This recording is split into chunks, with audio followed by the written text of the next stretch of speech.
Hello, ఈరోజు intermediate first year వాళ్ళకి syllabus introduction commerce తర్వాత క్యాష్ బుక్ గురించి జస్ట్ ఇంట్రడక్షన్ చూద్దాం.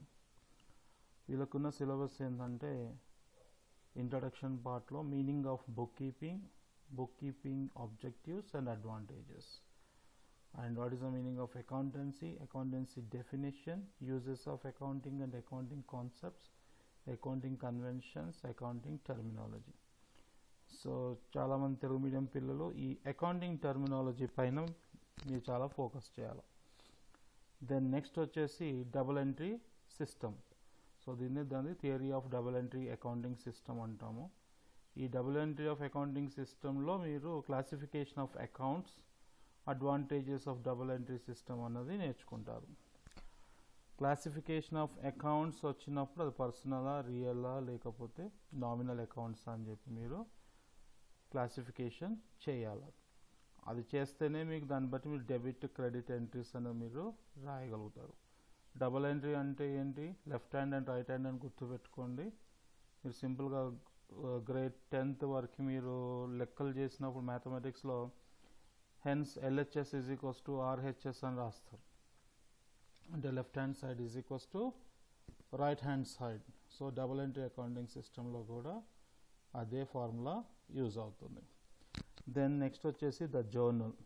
ఇది చాలా చాలా ఇంపార్టెంట్. ఇది journalising of different transactions. So మీరు ట్రాన్సాక్షన్ అంటే ఏమిటి, దాని జర్నలైజింగ్ అంటే ఏమిటి, దీనివల్ల అడ్వాంటేజెస్ ఏమిటి అన్నది ఈ టాపిక్లో నేర్చుకుంటారు. నెక్స్ట్ వచ్చేసి లెడ్జర్. సో ఈ లెడ్జర్ యొక్క మీనింగ్ ఏంటి, అసలు లెడ్జర్ అంటే ఏమిటి, పోస్టింగ్స్ అంటే ఏమిటి, ఆ పోస్టింగ్స్ అయిన తర్వాత బ్యాలెన్స్ చేయటం అన్నమాట. దాని యొక్క అడ్వాంటేజెస్ అనేది ఈ చాప్టర్లో నేర్చుకుంటారు. ఒకటి గుర్తుపెట్టుకోవాల్సింది ఏంటంటే మీరు ఇక్కడ ఫస్ట్ మీరు డబుల్ ఎంట్రీ అకౌంటింగ్ సిస్టమ్ నేర్చుకున్న తర్వాత ఇక్కడ క్లాసిఫికేషన్ ఆఫ్ అకౌంట్స్ చేస్తారు. దాన్ని మీరు జర్నలైజ్ చేయాలా. ఓకే, జర్నలైజేషన్ అయిపోయిన తర్వాతనే మీరు లెడ్జర్కి వెళ్తారు, ఒకదాని తర్వాత ఒకటి. ఓకే, దెన్ నెక్స్ట్ టాపిక్ వచ్చేసి సబ్సిడరీ బుక్స్. దీన్నే బుక్స్ ఆఫ్ ప్రైమ్ ఎంట్రీ అని కూడా అంటారు. అంటే ఫస్ట్ ఇన్ఫర్మేషన్ దీనిలో మనము రాస్తాము. దీని యొక్క ఇంపార్టెన్స్ అన్నది మీకు ఈ పాఠం చదివితే తెలుస్తుంది. దీనిలో ముఖ్యంగా ఏంటంటే ఈ సబ్సిడరీ బుక్స్ వచ్చిన purchases book, sales book, purchase returns, sales returns, bills receivable, bills payable, journal proper. దాని తర్వాత దీనిలోనే క్యాష్ బుక్ కూడా వచ్చేస్తుంది. Cash book is a special book which is a ledger as well as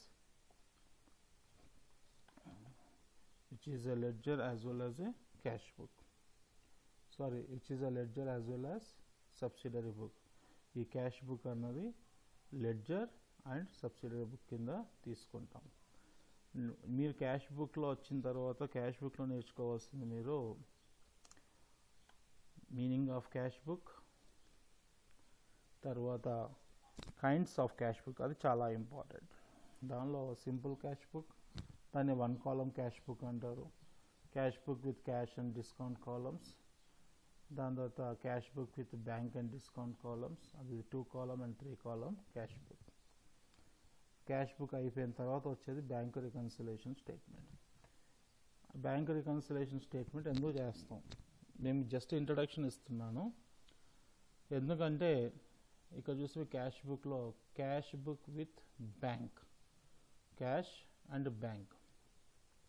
so బ్యాంక్లో transactions అన్నీ cash బుక్లో కనబడాలి, cash అన్ని బ్యాంక్ రెండు సేమ్ కావు. ఎందుకంటే కొంతమంది మనం తెలియకుండానే బ్యాంక్లో డిపాజిట్ చేస్తారు. మనము చెక్స్ వేసిన తర్వాత కూడా 2-3 days పడుతుంది బ్యాంక్ క్రెడిట్ చేయడానికి.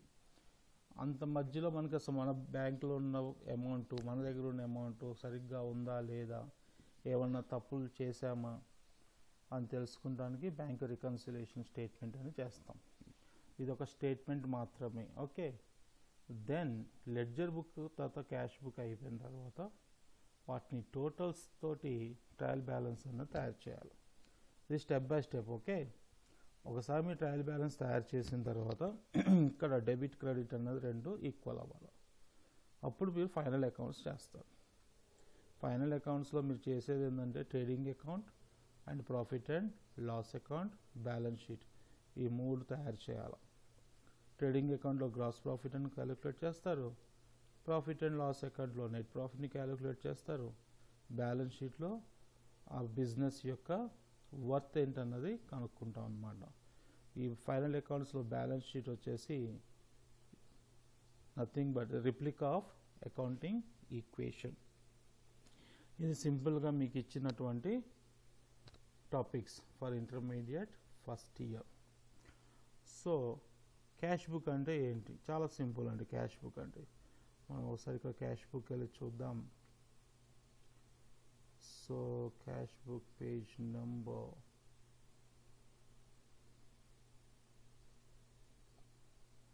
subsidiary books. Yes, subsidiary, I think, yes, cash book. అసలు క్యాష్ బుక్ వచ్చేటప్పటికి చాలా సింపుల్గా నేర్చుకోవచ్చు. అసలు క్యాష్ బుక్ అంటే ఏంటో చూద్దాం. అసలు మీరు ఒక 10 మంది, ఓకే, ఒక 10 people wants to go to picnic. అప్పుడు ఏం చేస్తాం? ఫస్ట్ స్టెప్ ఏం చేస్తామండి? పిక్నిక్ వెళ్ళాలి అనుకుంటే 10 మంది కలిసి ఒక డిస్కషన్ పెట్టుకుంటాం. ఏమని? మనిషికి ఎంత తెచ్చుకోవాలి, ఏం చేయాలి అని ప్లానింగ్. సో మనిషికి ఒక 500 రూపాయలు అనుకుందాం. So 10 people into 500, so that equals to 5000, అంతే కదా? ఎస్, 5000 రూపీస్ పెట్టి మనము పిక్నిక్కి బయలుదేరాలి. ఓకే, తర్వాత ఖర్చులు రాసుకోవాలి. ఏం ఖర్చులు రాసుకోవాలి? మనము పిక్నిక్ వెళ్ళేటప్పుడు ఏమేమి ఖర్చు పెడతాము అని చెప్పేసి సింపుల్గా, సపోజ్ సాఫ్ట్ డ్రింక్స్, నాకు కోక్ అంటే చాలా ఇష్టం. ఓకే, ఓ సాఫ్ట్ డ్రింక్ మనిషికి 90 రూపాయలు పెట్టుకున్నా 10 మంది కాబట్టి ఒక 900 అవుతుంది. దాని తర్వాత ట్రాన్స్పోర్టేషన్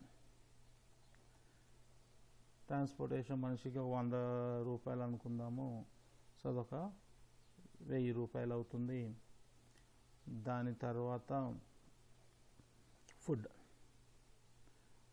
అండ్ అకామిడేషన్ ఒక 200 అంటే 2000 రూపాయలు అయింది.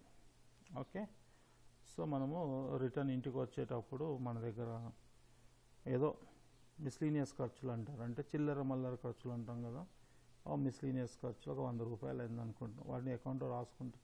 అది చెప్పలేము ఎందుకైంది ఏంటి అని చెప్పేసి. ఇప్పుడు ఇంటికి వచ్చేసాము, 2 రోజులు అయిపోయింది. మన ఫ్రెండ్స్ అందరం 10 మంది కలిసి డిస్కషన్ పెట్టుకుంటాం. ఏమని చెప్పి 5000 రూపాయలు వసూలు చేసుకున్నాము, ఎంత ఖర్చు అయింది, ఎంత మిగిలింది, సింపుల్ లెక్క, అందరు చేసే పని ఇది.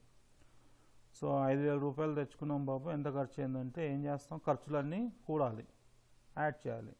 900 ప్లస్ 1000 ప్లస్ 2000 ప్లస్ 100 ఎంత అవుతుంది? 4000 రూపాయలు. ఇంకెంత మిగిలింది? ఒక 1000 రూపాయలు మిగిలింది. సో దాన్ని నేను బ్యాలెన్స్ అని చెప్పి ఒక 1000 రూపాయలు రాస్తున్నాను. కరెక్టే కదా? ఓకే, ఇది మనం చాలామంది ప్రతి ఇంట్లో చేసే పనే ఇది. మనం ఫ్రెండ్స్ కాలేజ్లో ఉన్నప్పుడు లేదా స్కూల్కి వెళ్ళినప్పుడు మనం అందరము చేస్తున్న పనే ఇది. సో దీన్ని ఈ రకంగా రాసేస్తే, ఓకే,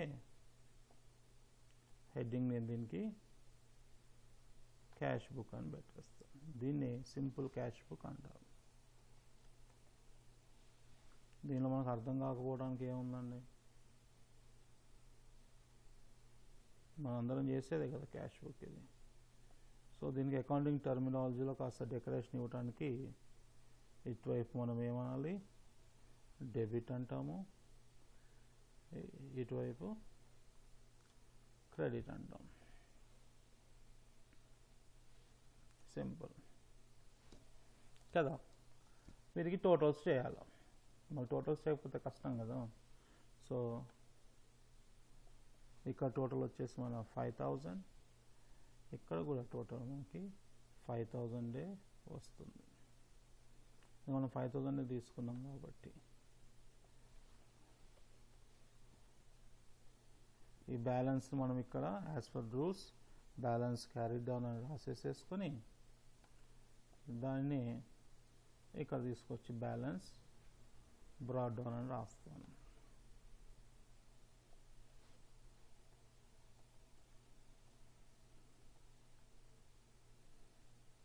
సో ఈ 1000 రూపాయలు మనము నెక్స్ట్ టైం పిక్నిక్ వెళ్ళినప్పుడు వాడుకోవచ్చు అన్నమాట. So hope you understand the concept of preparing cash book కదా. సో దీన్ని ఒకసారి మీరు ప్రాక్టీస్ చేయండి. నెక్స్ట్ వీడియోలో ఎలా మనము 2 కాలమ్ క్యాష్ బుక్ని ఈజీగా తయారు చేయొచ్చో నేర్చుకుందాం. ఓకే, సో ఇక్కడికి వస్తే సింపుల్ క్యాష్ బుక్ అని ఇచ్చాడు. సింపుల్ క్యాష్ బుక్ అని ఇస్తున్నాడు. It is maintained usually by newly started business firms whose trade transactions are limited. Only cash transactions are recorded in this book. Okay, ఏదైనా question ఇచ్చాడా దీని లోపల? ఇచ్చాడు, కానీ మీకు డైరెక్ట్గా 3 కాలమ్ క్యాష్ బుక్ వెళ్ళిపోయాడు. No problem. సో క్యాష్ బుక్లో ఏమేమి రాయాలి? ఈ వీడియో చేస్తుంది యాక్చువల్గా తెలుగు మీడియం పిల్లలు ఇంగ్లీష్ మీడియం అకౌంటింగ్ చదువుతున్నప్పుడు వాళ్ళకు వచ్చే డిఫికల్టీస్ని దృష్టిలో పెట్టుకొని చేస్తున్నాం అన్నమాట. క్యాష్ బుక్లో డెబిట్ సైడ్ ఏం వచ్చినా సరే రాసుకోవాలి. ఏమిటి వస్తాయి అంటే మనకి received from anyone, received from anyone,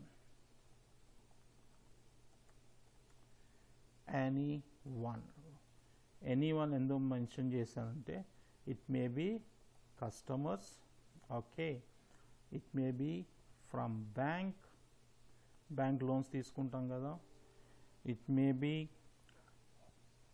say advance, ఏమన్నా మనకు అడ్వాన్స్ ఇచ్చి ఉండొచ్చు.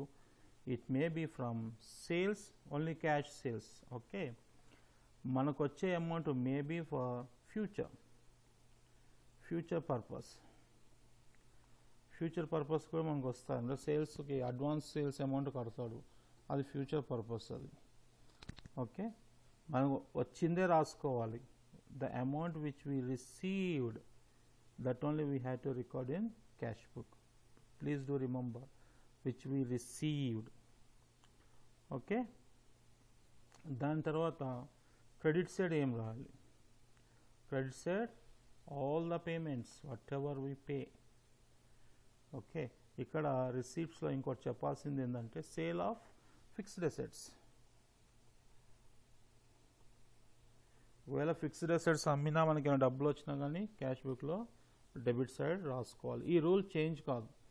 2 కాలమ్ క్యాష్ బుక్ చేస్తున్నామో 3 కాలమ్ క్యాష్ బుక్ చేస్తున్నామో ఈ రూల్స్ చేంజ్ కావు. ఓకే, అడ్వాన్స్ మీకు క్యాష్ ఇస్తే క్యాష్లో రాస్తారు, అడ్వాన్స్ మీకు చెక్ ఇస్తే బ్యాంక్లో రాస్తారు.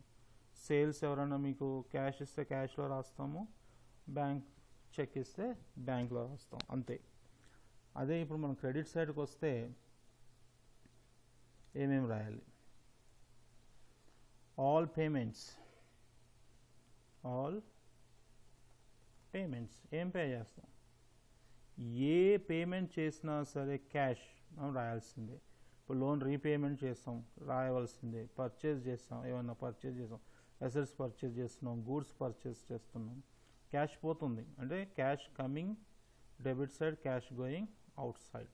క్యాష్ పే చేయాలి, remember we have to pay. Okay, future payments కూడా అడ్వాన్స్ రెంట్ పే చేసాం రాయడమే, సాలరీస్ పే చేసాం రాయాలి, వేజెస్ పే చేసాం రాయాలి. ఓకే, క్యాష్ పేమెంట్స్ మాత్రమే రాయాలి. ఇన్సూరెన్స్ పే చేస్తాం రాయాలి, ఎలక్ట్రిసిటీ బిల్ క్రెడిట్ సైడ్ రాసుకోవాలి క్యాష్ పే చేస్తే.